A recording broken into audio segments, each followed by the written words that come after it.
Hai pecinta sepak bola tanah air. Kali ini Timnas Space akan menyajikan berita pilihan untuk kalian. Di antaranya, hasil pertandingan Timnas Indonesia versus Turkmenistan. Erick Thohir langsung targetkan Timnas Indonesia lolos Piala Dunia. Dan supporter Timnas desak PSSI naturalisasi striker baru. Jadi simak terus berita Timnas Space selengkapnya.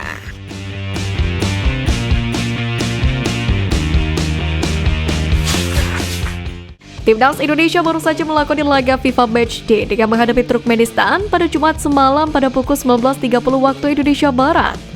Laga yang digelar di Stadion Gelora Bung Tomo itu, Timnas Indonesia berhasil menang atas lawannya tersebut dengan skor 2-0 walaupun tanpa kekuatan penuh. Masing-masing gol tersebut diciptakan oleh Dendi Sulistiawan pada menit ke-19 dan Egy Maulana Fikri pada menit 11. Laga ini merupakan laga satu-satunya yang digelar pada FIFA Matchday periode September. Sebab Sintayong sendiri saat ini langsung difokuskan untuk melatih skuad Garuda Muda dalam ajang kualifikasi Piala Asia U23 malam nanti. Terlepas dari hasil pertandingan semalam, ada beberapa momen yang menjadi sorotan para supporter Timnas Indonesia. Di antaranya adalah pertandingan melawan Turkmenistan ini akhirnya menjadi laga debut pemain keturunan Sandy Walsh. Usai menunggu cukup lama karena mengalami beberapa kendala. Selain Sandy Walsh yang menjalani debutnya, laga ini juga menjadi debut dari seorang Wahyu Prastio dan Andi Setio. Untuk Andi Setio sendiri sejatinya beberapa kali dipanggil Sintayong untuk memperkuat Timnas Indonesia. Namun baru kali ini pemain Persikabo itu menjalani laga debutnya. Selain itu ada juga beberapa pemain yang menjalani laga comeback-nya usai absen dari Timnas Indonesia. Di antaranya adalah Daniel Argawinata, Adam Alis, Dewangga, dan Egy Maulana Fikri. Keempat pemain tersebut dinilai bermain cukup apik di laga semalam, di mana keempat pemain ini menjadi peran penting kemenangan Timnas Indonesia atas Turkmenistan.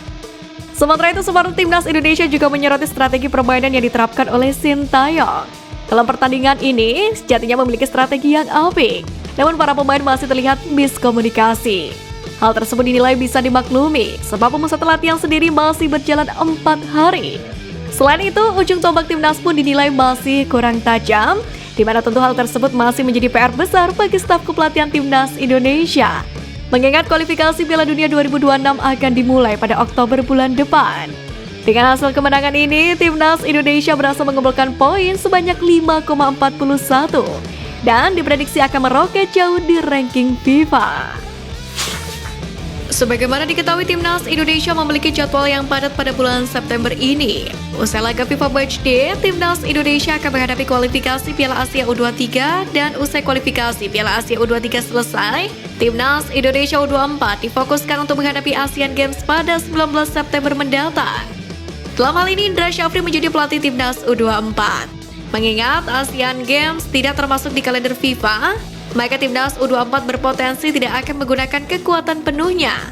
Walaupun demikian, Indra Syafri menargetkan tim asuhannya lolos dari babak fase grup. Di samping itu, kini nama-nama yang akan memperkuat Timnas U24 yang akan berlaga di Asian Games itu mulai bocor. Terbaru ada nama Robi Darwis dan Kakang Rudianto yang dikabarkan telah mengikuti pemusatan latihan pada hari Kamis 7 September kemarin. Hal itu berdasarkan informasi dari laman resmi Persib Bandung. Sementara itu, pada pemanggilan ini Indra Syafri juga memanggil pemain keturunan yakni George Brown. Dirinya bertekad untuk tidak menyia-nyiakan kesempatan untuk membela panji merah putih di Asian Games ini. Sebagaimana diketahui, Timnas Indonesia Ran Sintayong tidak berkekuatan penuh di laga yang bertajuk FIFA Matchday melawan Turkmenistan ini. Hal itu lantaran pemainnya banyak yang mengalami cedera. Kini, salah satu penggawa Garuda yang mengalami cedera, Yance Sayuri, curhat setelah hanya bisa melihat laga Timnas Indonesia versus Turkmenistan. Pemain kembaran Yakob Sayuri itu menjelaskan bahwa dirinya mengalami cedera hamstring. Cedera ini dia dapatkan saat PSM Makassar bertemu dengan PSS Sleman kemarin. Akibat cedera ini, dia harus menjalani pemulihan hingga 9 pekan ke depan. Di samping itu, pemain berusia 25 tahun ini bersyukur kembali mendapatkan panggilan timnas.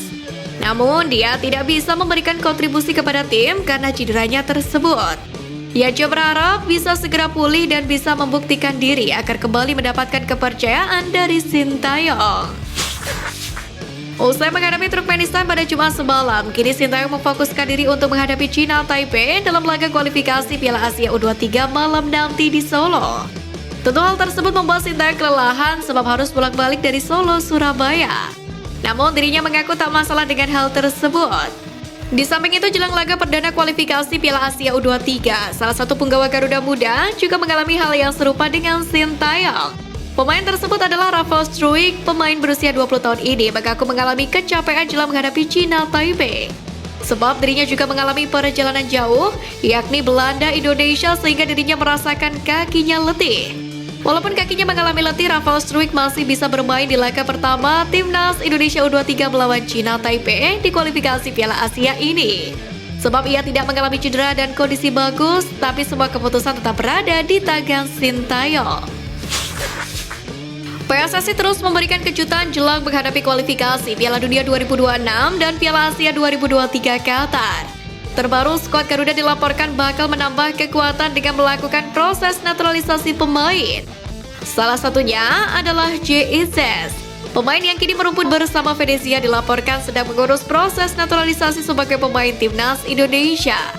Mengetahui hal tersebut, salah satu rival Timnas terlihat panik. Hal itu bisa dilihat dari artikel yang dibuat oleh media Vietnam yakni Soha.vn. Dalam artikel itu menyebut bahwa Vietnam dan Indonesia sebentar lagi akan bertemu, yakni di dua ajang, Piala Asia 2023 dan grup kualifikasi Piala Dunia 2026 putaran kedua zona Asia.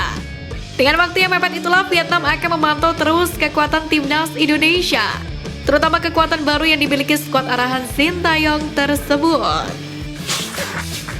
Belakangan ini, supporter Timnas Indonesia dikejutkan dengan kedatangan bek tangguh keturunan Belanda yakni JIZ, yakni untuk menemui ketum PSSI Erick Thohir. Hal itu diyakini akan menjadi pemain yang akan dinaturalisasi, sebab dalam keterangan unggahan Instagram Erick Thohir itu mengungkapkan bahwa pemain Venezia itu memiliki tekad yang sama untuk membangun Timnas Indonesia yang lebih baik. Meski demikian, kabar ini langsung mendapatkan berbagai respon dari netizen. Beberapa orang ingatkan bahwa Indonesia membutuhkan seorang striker bukan bek. Selain itu, ada juga yang ingatkan bahwa drama naturalisasi jangan sampai terulang. Sementara itu, Erick Thohir membeberkan alasan dibalik naturalisasi JIZ. Menurutnya, pemain berposisi sebagai bek ini karirnya sedang menanjak di Eropa.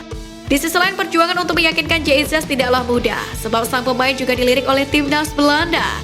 Namun pada akhirnya memilih Timnas Indonesia karena berpeluang bermain secara reguler lebih terbuka. Sebagaimana diketahui, nama JIZ muncul ke permukaan. Tiba-tiba bek Venezia itu hendak dinaturalisasi ketum PSSI, yakni untuk membela Timnas Indonesia. Lantas, apakah naturalisasi JIZ berasal dari rekomendasi pelatih Timnas Indonesia Sintayong atau inisiatif PSSI? Mengenai hal tersebut, Erick Thohir pun buka suara.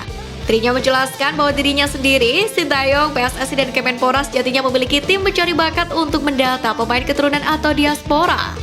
Hal tersebut dinilai Erick Thohir menjadi sinergitas yang terbaik demi membangun Timnas Indonesia yang lebih maju. Sebagai tambahan informasi, ketika PSSI masih dipimpin oleh Muhammad Iriawan dan Zainuddin Ambali menjabat sebagai Menpora RI, naturalisasi pemain keturunan untuk Timnas Indonesia hanya bisa diwujudkan jika diminta Sintayong. Contohnya ketika PSSI menaturalisasi Jordi Amat, Sandy Walsh, dan Zain Patinama pada akhir 2021 sampai dengan 2022 untuk kebutuhan Timnas Indonesia di Piala Asia. Sebagaimana diketahui, Erick Thohir beberapa waktu lalu memiliki target agar Timnas Indonesia bisa tembus ke Piala Dunia 2038 mendatang. Dengan cita-citanya itu, dirinya menegaskan pembangunan Timnas Indonesia harus dimulai dari grassroots, alias pembinaan anak-anak di usia dini. Hal tersebut diungkapkan oleh ex-presiden Inter Milan itu saat meninjau acara coaching klinik para siswa Papua Football Academy di Stadion Madia Senayan, Jakarta pada Jumat kemarin. Coaching klinik ini guna mendukung dan mengembangkan talenta terbaik Indonesia, khususnya putra-putri Papua. PEVA sendiri merupakan akademi bola dan sekolah formal di bawah naungan PT Freeport Indonesia, yang mana berdiri sejak 2022 lalu dan pesertanya dipilih secara ketat dari berbagai kota di Papua. Kegiatan coaching klinik ini didampingi oleh beberapa legenda Borussia Dortmund seperti Paul Lambert hingga Marcel Skamolzer. Lebih lanjut lagi, Erick Thohir tak menampik bahwa anak-anak Papua memiliki talenta yang luar biasa, sehingga harus dibina dengan baik. Pria yang juga menjabat sebagai Menteri BUMN ini pun mengucapkan terima kasih kepada pihak Liga Jerman maupun Borussia Dortmund yang telah mau bekerja sama dengan PSSI untuk membangun sepak bola Indonesia.